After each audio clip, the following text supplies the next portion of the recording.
I've been in the finance industry now for about 25 years, the first 15 of which were at IBM, and I then left there and joined what was then Certegy, which later became FIS, about 10 years ago. FIS on a global basis has about 32,000 employees and customers in over 110 countries around the world. Locally, I'm actually responsible for 120 employees, and we have solutions in the payments space. Connex, for example, is the most used software for switching in Australia and New Zealand, and we do a lot in the cards processing area as well, be that credit, debit or prepaid.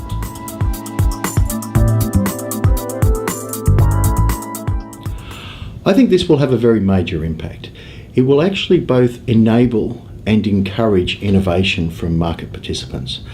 It will make the reach easier to get out to a broader sector of the market, and it will actually make it more convenient and more timely.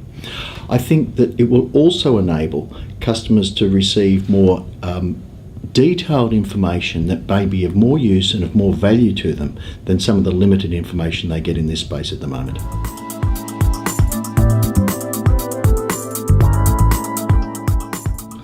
I think the major benefit will be convenience.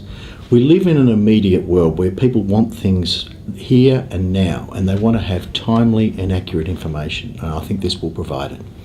In doing that, I think there'll be a fair bit of cash displacement, but having said that, I'm not one of those people that think we will live in a cashless society in 5 or 10 years' time.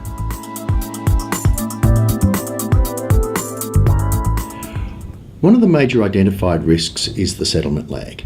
And overseas experience has shown what some countries have done in response to that perceived risk is put some limits in place. These could be limits on individual transactions, or it could be limits between institutions, for example. One of the other major risks that people think of is resilience. It needs to be a highly resilient 24/7 active environment with no single point of failure. Now, the technology exists for that, it just requires the investment to ensure that that is what's delivered. And we've seen that delivered, for example, in what FIS has done in North America with the announcement of its PayNet network. This is a real-time 24/7 network that is now available.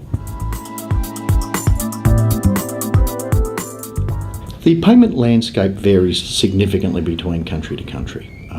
Australia in the past has had the robust, reliable bilat network, but now it's moving to what the RBA is putting forward. And if we look at what's happening on a global basis, we see countries like the UK, like Japan, like Korea, that are well down this path. I think the track that we're on now with what the RBA has said is a track that will enable us to compete efficiently on a global market.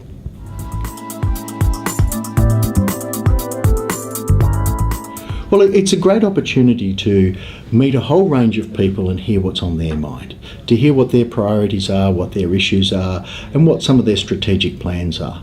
And also it gives us an opportunity to explain a little bit more about who FIS is and what we're doing in this space. As I mentioned before, it can enable us to talk about things like the PayNet solution that we have over in North America that is going out globally as a real-time payments network.